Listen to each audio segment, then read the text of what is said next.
Good morning, guys. Yeah, I'm live. Hello, good morning.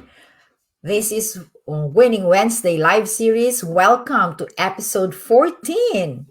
Can't believe time has flown so quickly. Okay, Winning Wednesday live series with Mathe. Um, My name is Mathe Banyaga. I'm a digital entrepreneur, a student of life and business, and a friend to everyone who is striving for excellence. Now, this is Winning Wednesday live series where I discuss topics that can help my followers and friends win in business and in life. Okay, so this page, Jojo and Mathe Banyaga, is dedicated to sharing our journey as entrepreneurs and our way of giving back to people who might learn a thing or two or who might be inspired by the journey that we are taking. All right. So, our topic for today is really very good. Something we are all well familiar with. And we have different approaches to managing or to reacting to it. Okay. Now, in order to win, remember this is Winning Wednesday live series. We need to master how to manage this. Okay. And I am talking about conflict. Okay. So that's our topic for today. There you go. That's our topic. Conflict, how to manage it. Okay. In order for us to win in business and in life, we need to master how to manage conflict. Okay. Now, conflict is better to be managed than just merely to be reacted to. Of course, we are always encountering conflict, and this is natural because we are all different people. We have different points of view. What we need is the courage and maturity to face conflict and manage it rather than simply walking away from it. Okay, so that's how we should respond to conflict. When faced with a conflict, our mindset should be conflicts can be a breakthrough in reaching new heights in our relationships, whether business or personal relationships. Conflicts can inspire creative ways to handle problems, and conflicts can be opportunities for a lot of other things. Okay, so how do we manage conflict as winners? Remember, our goal is not just to get by in life and be average.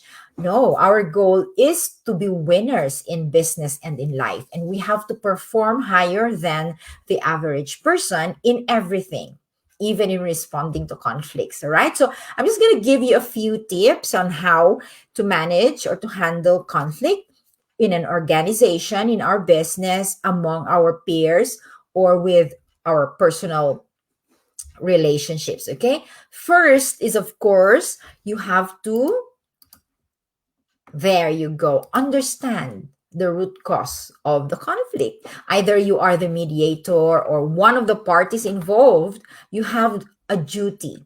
This is an obligation to fully understand the root, the real reason for the conflict. Otherwise, it's impossible for you to move forward. Okay, winners are always on top of their game, even in conflicts. I believe that a conflict fully understood is already half solved. How do we fully understand the root cause? How do we go about getting into the real issue? Do this by listening with the intention to understand and not with the intention to merely react or answer. Okay, these are two different things. When you listen with the intention to understand, you don't react as quickly and you don't use merely emotions. You use reason. Okay.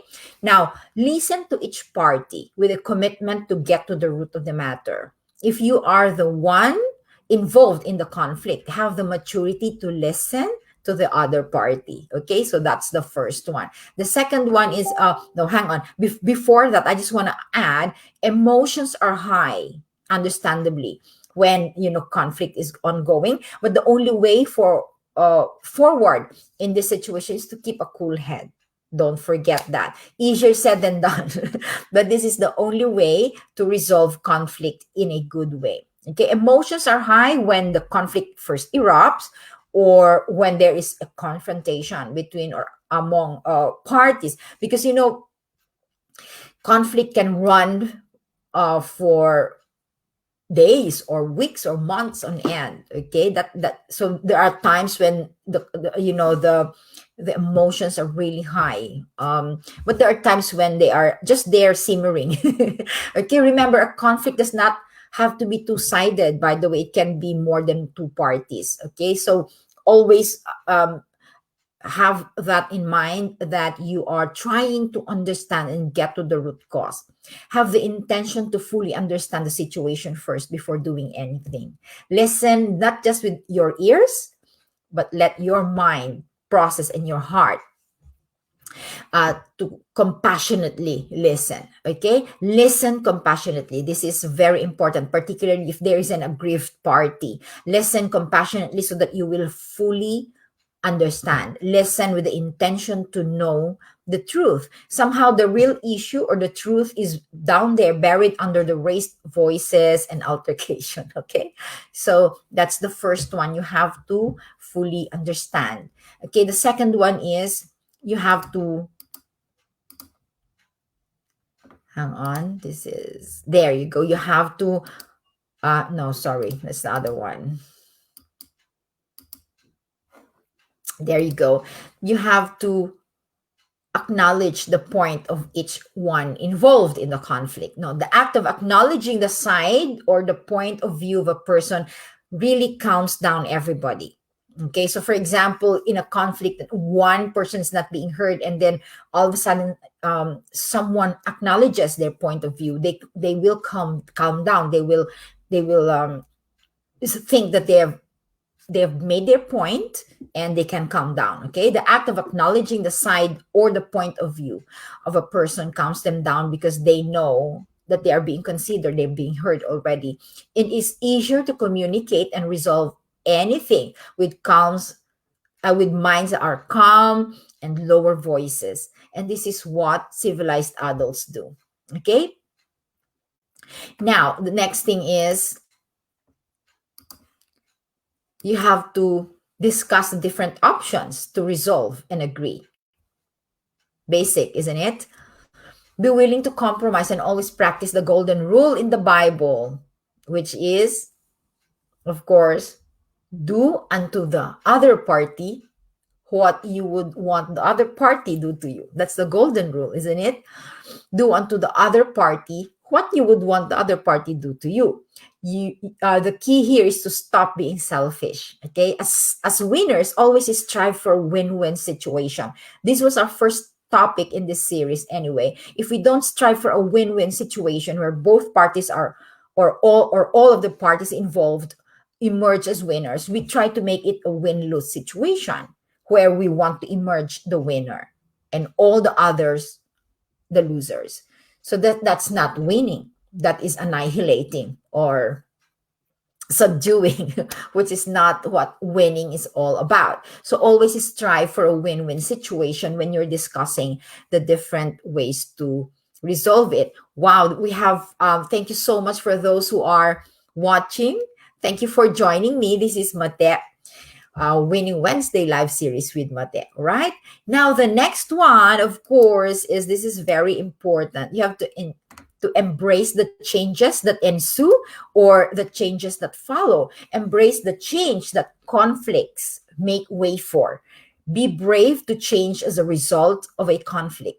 Okay, if there are agreed terms in order to resolve the conflict, move forward by honoring these agreed changes, be it in the dynamics of the group or team or relationship, the setup or how things are done after that, after the conflict or the resolution of the conflict. Honor this, conform to this, and trailblaze new ways of moving forward. Okay, according to Thomas Crumb, this is what he said, and these are wise words indeed. In a conflict, being willing to change allows you to move from a point of view to a viewpoint or a viewing point, okay? A higher, more expansive place from which you can see both sides, okay? So this is a change in how you look at things, from a point of view, just yourself, to a viewing point where you can see all sides.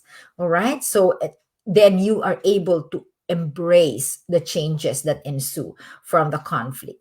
Okay. Now, another thing is you can actually believe it or not, leverage conflict. Okay, you can leverage conflict. Use conflict to inspire you to come up with creative solutions or resolutions. In other words, leverage conflict. Don't let it level you, or don't be leveled by it. Okay, the thing is, we are often too focused on the conflict that we forget the opportunity it presents to us to better our systems, improve dialogue, and strengthen our bonds in the team or in the relationship.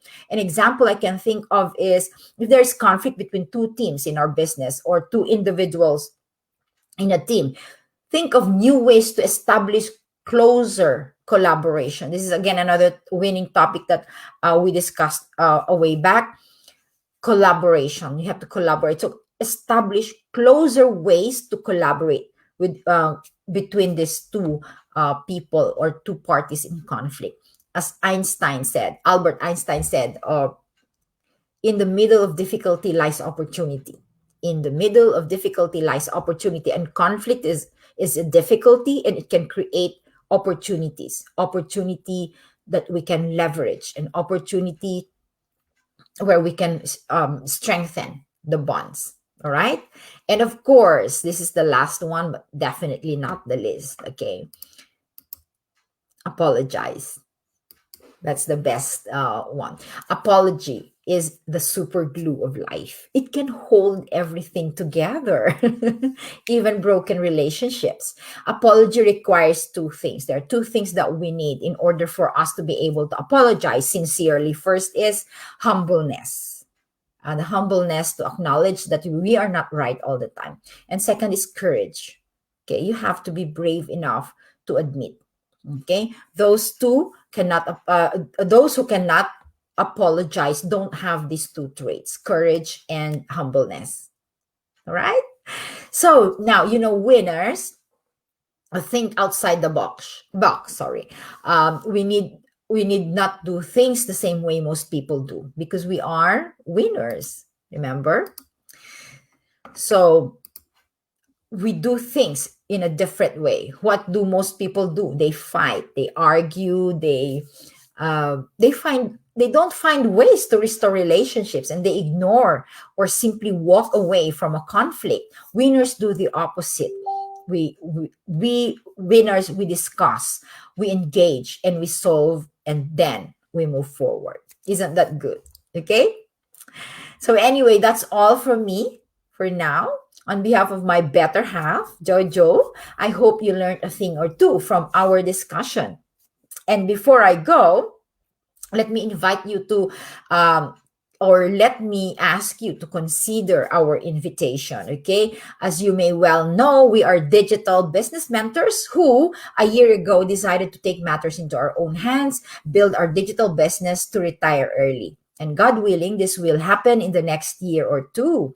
But it took one decision to set us on our path to success. Now, we are here to help you get started on your own digital business as well, if you decide to give it a go. Now, the first thing that you need to do as mentors, we always say this, is to do your due diligence. Okay, you have to research. You can start that by signing up for a free webinar, which happens twice a week, Tuesdays and Thursdays. So that's the next one is tomorrow.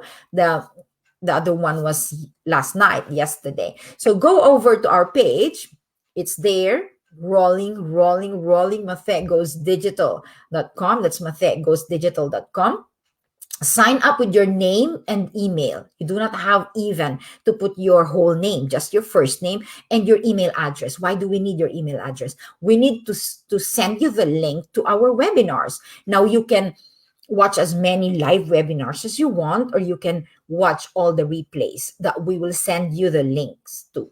Okay, so go over to mathegoesdigital.com, register with your name and your email address. All right. So yeah, that's it for now from us. Thanks for joining me.